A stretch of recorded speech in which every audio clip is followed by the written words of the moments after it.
both with excellent defenses, offenses, speed, punching power, both undefeated, both with belts. It would be a unification fight. It almost never happens. Right. Almost never. In a 50-50 fight? Period. That is the fight everyone should want. That is the #1 desirable fight in all of combat sports. There is no other fight that anyone should want more. They're meeting at a great time, and whoever wins this fight should be the supreme 154-pounder right now. Is this a fight that you dare to say is a 50-50 fight? Yeah, it gives a 50-50 fight. I give it more, it's 50-50 in a sense, but because of the experience, you can go 60-40, 60 with Boots, 40 with Xander, but it kind of is a 50-50 fight, yes. Boots is this future superstar. He beat this guy and that guy and that guy. Meantime, when you actually make the fights, and it's like, oh, he's really going to fight that guy? Is he going to win? Where are you with this? Where I am, Max, is that I want to give a lot of credit to Xander Zayas. You know, Xander Zayas, young guy, he wanted this fight. He called for the fight, and he made it happen quick after the Virgil Ortiz-Boots fight fell apart.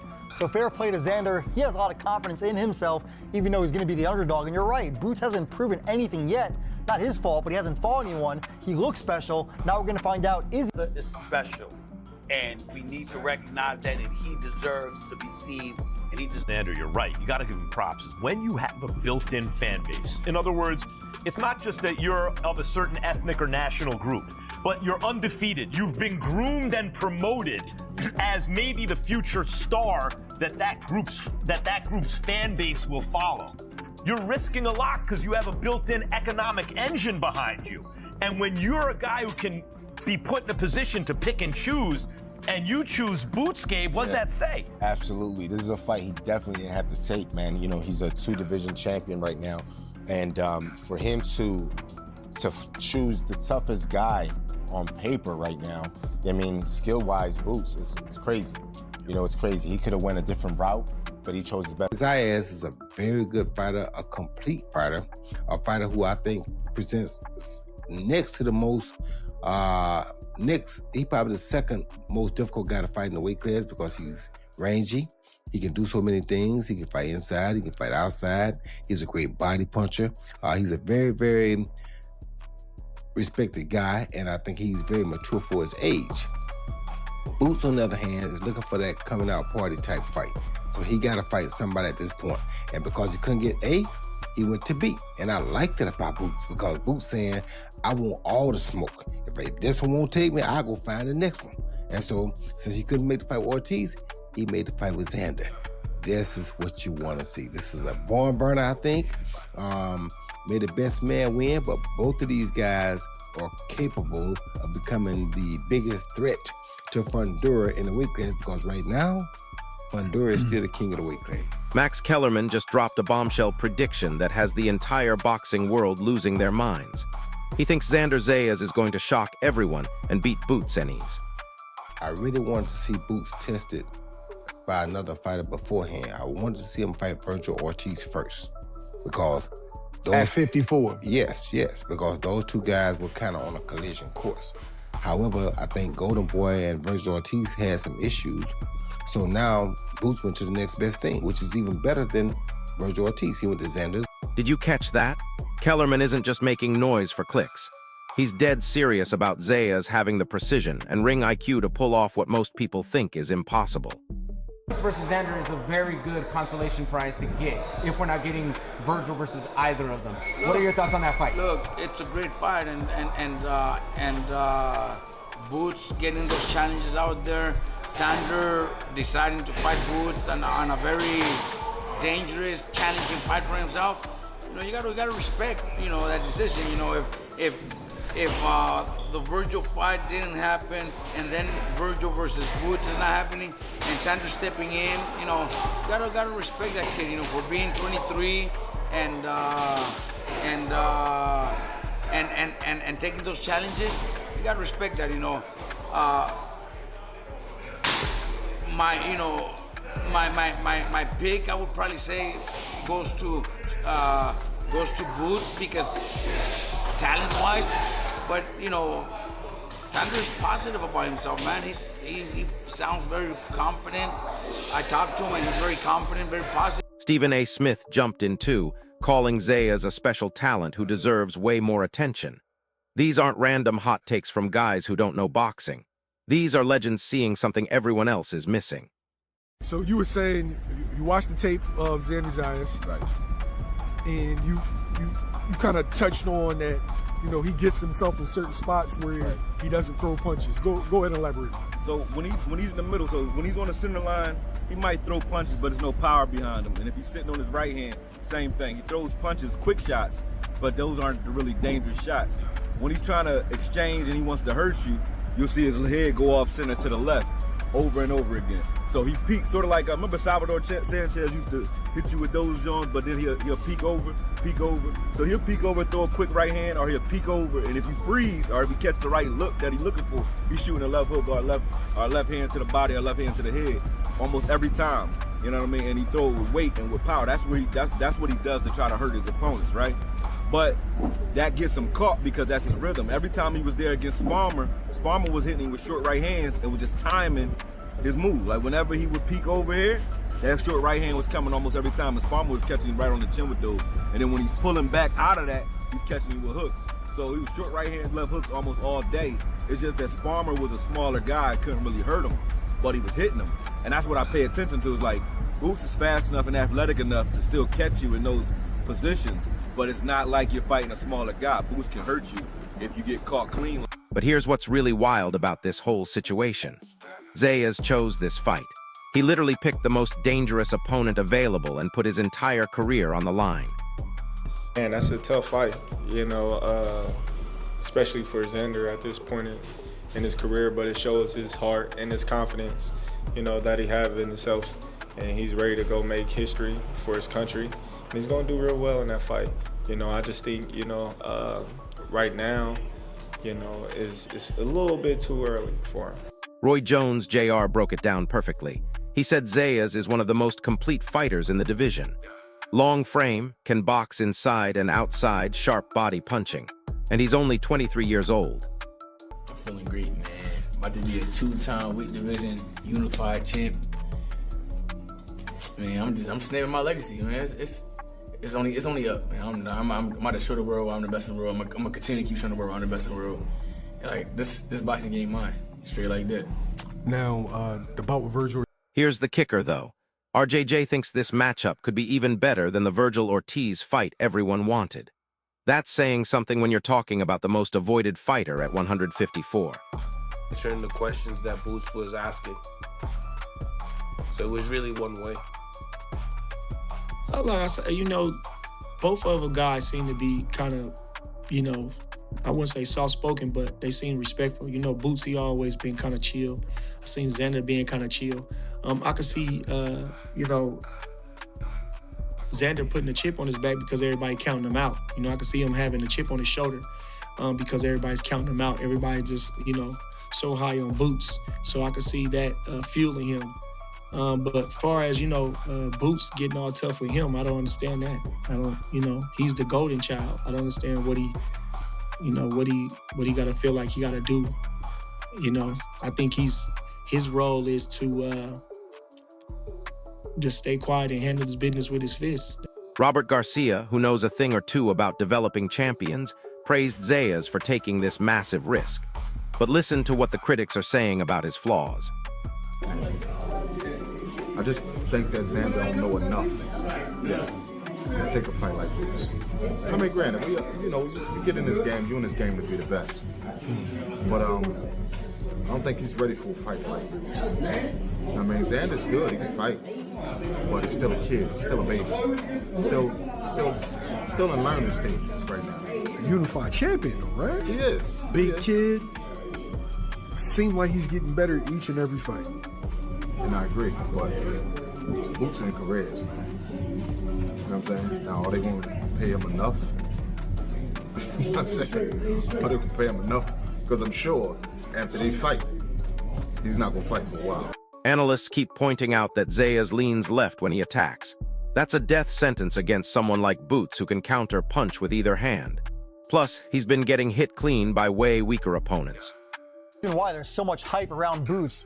He's an incredible athlete, he has a great jab, He can box. He's in good fights. He has power. But Xander Zayas at 23 is definitely an improving fighter. And like you said, Gabe, he's an economic engine, right? He could be fighting in Puerto Rico. He just sold out in January. He could fight in New York. He's going to probably have the bigger fan support here. And I think this is a great business move for Xander, too. He's going to get a career-high payday. And like you said, 190 he walks around at. He hasn't had much more time at 154. Yeah. And also, I'm thinking about is if you really watch Boots does look special all the time. But there's cases where he gets hit a lot. And you're like, man, for you to be so good and so special, why are you getting hit from some of these lower class fighters? So Xander might have seen that. So you know what? Yeah, I know Boots is special. I know he's really, really good, etc. But I see things in his game where I could. Terrence Crawford dropped some real talk. He said it's too early for Zayas to be in this kind of fight. Experience matters at the elite level, and Boots has way more of it. You knew Boots was going to have confidence. He believes he's the best 154 in the world. Xander Zayas, who even people on his own side wondered why he was pushing for this fight. Even his trainer needed an explanation from him before he signed off on him taking this fight. His promoter, who admitted on the dais that, like, his plan for Xander was to put him in MSG, put him in Puerto Rico, do a nice title defense. This was all Xander Zayas. But Xander on that stage continues to look like, act like, sound like a guy that firmly believes that he is the better fighter in this matchup. What were your takeaways from watching Boots and Xander face-to-face for the first time? It was a fun press conference because Boots was really confident. He was brimming with confidence, and normally you see Boots more, more chill with a little bit more swagger. He's a little bit more, soft with his comebacks. But no, he was brimming with confidence, and him and Zayas were going back and forth, and I think Zayas handled it perfect. For a 23-year-old champion who hasn't really been against the best, he's facing somebody that's potentially pound for pound one of the best, and Zayas handled it. He handled it with flying colors, man. And I think Boots better respect what he has in front of him. Even though the measurements stay the same, I saw a bigger, younger fighter motivated to do something great in Zayas. But check this out. Boots walked into the announcement declaring he's the biggest name at 154 and taking over the division. That confidence might be working against him because now everyone's expecting him to dominate. And if Boots is not careful and is a little bit too much overconfident, then this is a type of fight where he can be exposed. There was something both of them were going on saying they both get hit. Yes, they do, but Boots gets hit being offensive. Zayas gets hit, being a little bit pulling his head back. Rookie mistakes. And I think a fighter like Boots can capitalize on that. And Zayas better be on his P's and Q's. He better have that sharp technique because he's dealing with a more confident, maybe overconfident, but more skilled and naturally gifted fighter in Boots. And that's the reason that the unified champion is the underdog in Zayas. Yeah, I can't help but wonder what Zayas' game plan is going to be, because his team, I think, is going to want him to try to push Boots back. And you saw some of the things that Xander said. He said he felt that Boots has been a weight bully for most of his career. So that and some conversations that I had with people around him told me that they want to be a more offensive-oriented fighter. When guys come at Jaron Ennis, he is an excellent counterpuncher. He's excellent fighting, going backwards. He kind of eats up that style. Now, maybe Xander and his team can say he's never done that against a guy on my level. That's probably true. I mean, look, Stanionis is a really good fighter. Boots carved him up. Lima, certainly not on Xander's level, but he came at Boots and got... Mike Coppinger made a brilliant point about the business side. Even if Zayas loses, this fight elevates his entire career. Smart move or career suicide, the jury's still out. Pandora, Keith Thurman. There's also the triangle that I like to call Virgil Ortiz, Xander, and Boots. Right now, it looks like Xander and Boots are going to fight. What are your thoughts on that fight? It's going to be a good fight, man. The division looking good right now, and I just want to see all the fighters fight each other, man. The best need to fight the best. That's what's going to bring the fans to boxing. And, you can only be great by beating somebody great. You know what I'm saying? You can have a bunch of wins with no great win. You're just a good fighter, but you want to be great, you need to beat another great fighter. So they got the opportunity. At the face-off, both fighters looked locked in. Zayas handled the pressure like a veteran, but Boots' experience against elite opposition gives him a clear edge. The defensive flaws on both sides make this a potential war.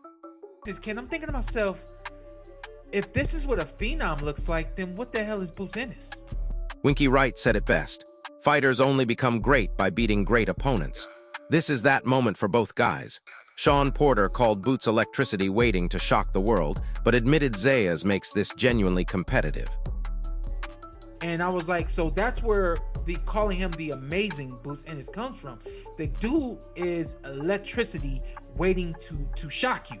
Yeah. And he just hasn't had the opportunities to shock, right? So he's got Xander coming up here pretty soon. That fight's in June or May? June 27th.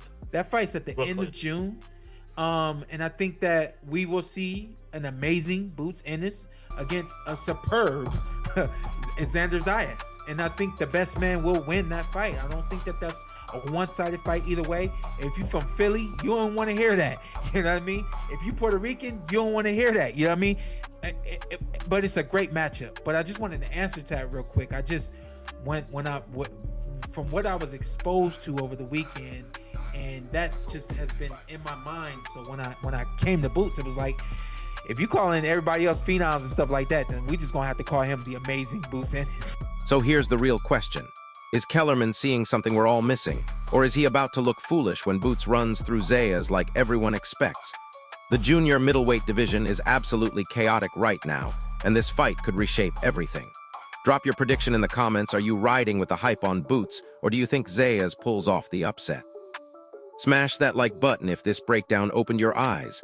Subscribe for more boxing breakdowns, and hit the bell because this division is about to explode. 154. Is he ever going to fight any of these guys? Yeah, I think so, absolutely. I think we're going to see him fight somebody this summer. We'll get to it a little bit later in the show. Look, what do you think of, like, when I look at all those names, I see a bunch of good fighters. But when you say who could be special out of all those guys, my best prediction would be Boots. Yeah, Boots. But you got to beat these guys. You can't just make us feel that way. You got to actually do it. To me, the top guys in that division is Boots and Virgil. Right. That's why everyone wants to see that fight. You know what I mean? So, and Boots just got that. He got that swag. He got that speed, that power, good defense. He from Philly. Yeah, I was waiting for that. I was waiting. By the way, these two are not going to get any object. Like, if you're not a big boxing fan or a real professional boxer, and you just watch all these guys fight, and you watch Boots, you're like, oh, wow. Yeah. The wow effect, he has that. So when you ask this question, it's not even no